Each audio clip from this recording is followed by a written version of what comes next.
नमस्कार शेतकरी मित्रांनो, सर्वप्रथम सगळ्यांना जय शिवराय।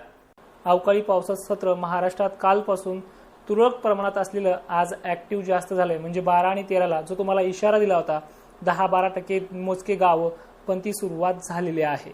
आजही संध्याकाळी जालन्याच्या पश्चिम भागांमध्ये किंवा छत्रपती संभाजीनगरच्या काही मोजक्या भागांमध्ये पावसाची ऍक्टिव्हिटी आहेच। जळगाव जिल्ह्यात तुरळक ठिकाणी, कारण की हा पाऊस प्रत्येक जिल्ह्यामध्ये 2-4 गावं पश्चिम महाराष्ट्र, खानदेश आणि मराठवाड्यामध्ये आहे। हे काय आता आपण मोजणार नाहीये। ज्यांनी काल मला एक कमेंट आली, अमुक म्हणत होता की पावसाचा थेंबही नाही पडणार, सारखंच फेका नाही जमत भाऊ, अभ्यासपूर्व पण माहिती द्यावीच लागते, परत तोडकरला टार्गेट नाही केलं पाहिजे। ठीक आहे, तर हा विषय ते थांबवतो। आता पुढच्या अंदाजाकडे वळतो।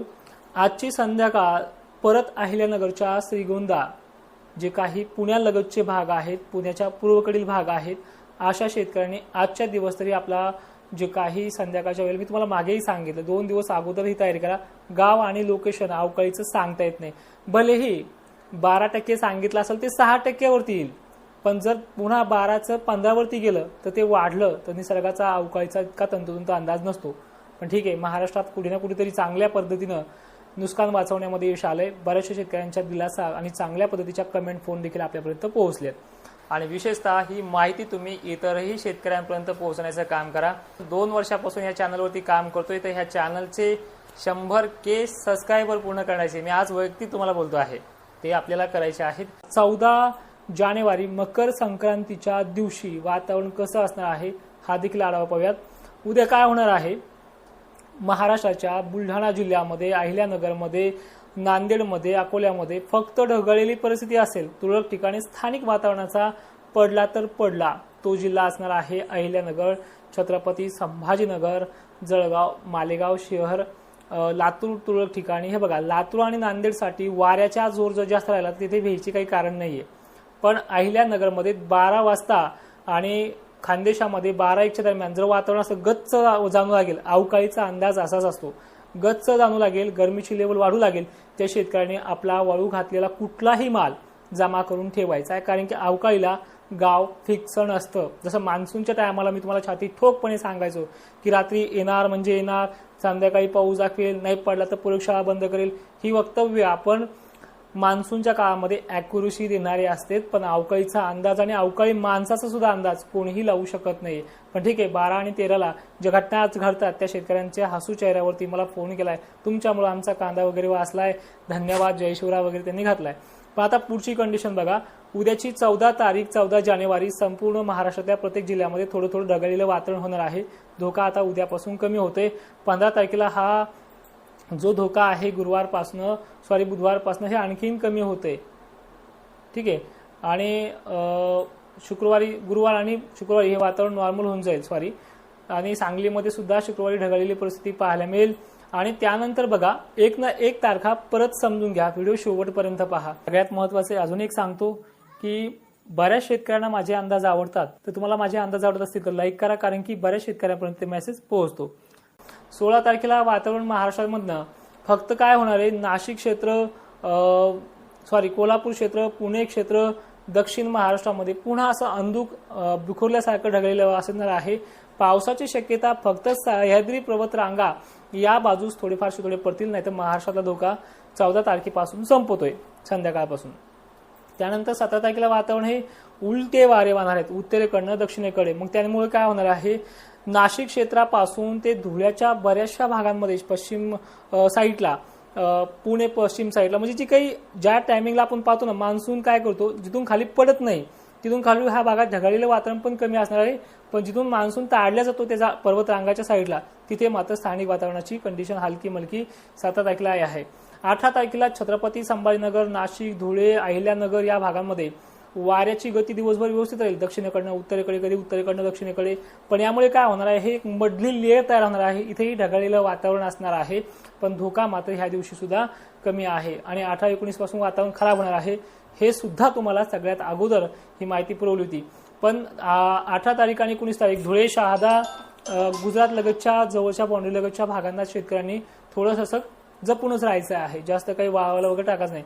20 पासून वातावरण थंड, परत उष्णतेचं 22-26 परत वातावरण अशाच अवकाळी वातावरणाचं सक्रिय होणार आहे. कुठेतरी 10-5 ठिकाणी पाऊस ऍक्टिव्ह होईल, पण धोका सगळ्यांना नाहीये, मोजक्या लोकांना. पण त्या मोजक्या लोकांचं लाखोचं नुकसान होण्यापेक्षा सगळ्यांनी थोडंसं सतर्क राहायचं आहे परत 22 जानेवारीच्या आसपास.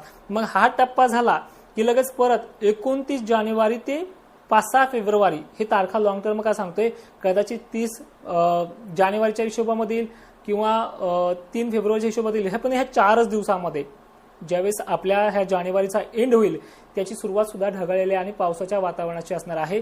त्यामुळे ह्या सगळ्या अंदाज तुम्हाला 23 तारखेला डिसेंबर महिन्याच्या रिपोर्टमध्ये व्यक्त केलेला होता.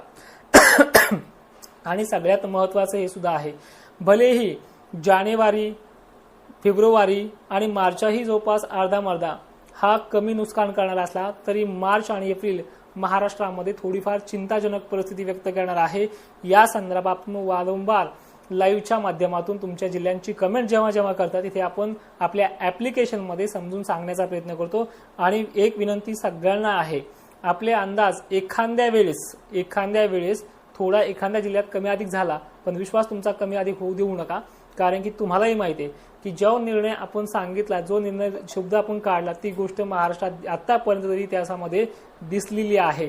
आणि मार्च एप्रिल बद्दल थोडंसं बोलायचं झालं आणि मान्सून बद्दलही बोलायचं झालं तर दोन्ही गोष्टी लक्षपूर्वक ऐका की येणाऱ्या कालखंडामध्ये एप्रिल आणि मार्च मध्ये त्याचा ट्रॅक फिक्स नाहीये. अवकाळी फिक्स आहे, अवकाळी होणार आहे, पण अजूनही नाशिकला धाक द्यावा का धुळेला धाक द्यावा, धुळेला धाक द्यावा की नांदेड यवतमाळला धाक द्यावा, बुलढाणा धाक द्यावा, अशा गोष्टीचे शब्द आपण वापरत नाहीये.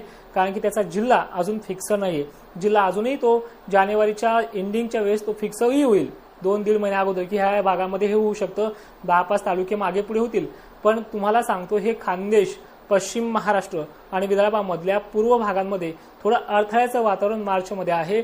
अजूनही मराठवाड्याच्या बाबतीत रिपोर्ट चांगला निघतोय की मराठवाड्यामध्ये मार्च एप्रिलमध्ये धोका कमी आहे, पण याच्यावर रिपोर्ट खराबही निघणार आहे, तोही आपण पाहणार आहोत. पण फेब्रुवारीच्या सुरुवातीला किंवा जानेवारीच्या एंडिंगला. तर त्यामुळे मार्च एप्रिलच्या धोक्यासाठी तुम्ही आतापासून घाबरले जाऊ नका. मान्सून संदर्भात बोलायचं झालं, तुम्हाला मी वारंवार सांगितलंय 2023ला सुद्धा अल निनो होता, जो आता निघणार आहे असं वक्तव्य केलं जातंय. त्यावर्षी सुद्धा पेरण्या झाल्या होत्या, त्यावेळी सुद्धा आपले पिकं घरामध्ये चांगल्या पद्धतीने आले होते, पण त्या 2023 पेक्षाही चांगला पावसाळा 2026 मध्ये आहे. ठाम शब्द, ठाम निर्णय आपला राहणारच आहे आणि तो दाखवणार सुद्धा. आणि त्यामुळे आपल्याला अजूनही शिक्कामोर्तब करणारा, पावसाची टक्केवारी सांगणारा जो काही आपला रिपोर्ट असतो तो 5 मार्चला आवर्जून असतो. आणि 5 मार्चचा रिपोर्ट झाला, सगळ्यांचे निर्णय बदललेच पाहिजे हे तुम्हालाही देऊन देतो. आणि विषय विनंती अशी आहे, तुम्हाला धीर द्यावा किंवा तुम्हाला मनधरणी करावा त्यासाठी हा हवामान अंदाज सांगत नाहीये, पण तुम्हाला एवढं सांगतो, दुष्काळ किती आहे, काय आहे हे तुम्हालाही माहिती आहे. जून जुलै आणि आपल्या ह्या ऑगस्टमध्ये एरही पावसाळा चांगला नसतो. त्या काळामध्ये पिकं एरही करपतात, त्याला दुष्काळ म्हणत नाही. पण रिटर्न मान्सून आपल्या पिण्याचा पाण्याचा, आपल्या हिवाळा भरण्याचा प्रश्न मिटत असेल तर त्याला दुष्काळ म्हणत नाही. दुष्काळ म्हणजे पेरणी बंद राहणं, जवळपास 70 ते 80% पेरण्या न होणं, जनावरांची धांदल उडणं, याला दुष्काळ म्हणतात. अल निनोचा अर्थ लगेच डायरेक्ट दुष्काळ काढू नका. अल निनोचा अर्थ असाही होतो नंतर आयोडी पॉझिटिव्ह वगैरे गोष्टी होणं, समुद्रात चांगले बदल होणं, हे सुद्धा 2023 मध्ये एका पावसाने विदर्भ, खानदेश, मराठवाड्यासह एका रात्रीमध्ये पाणी आणलेला इतिहास ह्या 2-3 वर्षापूर्वीचा आहे. त्यामुळे आजपासून त्या गोष्टीला घाबरले जाऊ नका. हा विश्वास तुम्हाला तोडकर हवामान अंदाज करण्यात देण्यात येईल. माहिती शेवटपर्यंत पाहणाऱ्या शेतकऱ्यांचे धन्यवाद आणि ही माहिती सर्व शेतकऱ्यांना पाठवण्याचा प्रयत्न करा. जय शिवराय.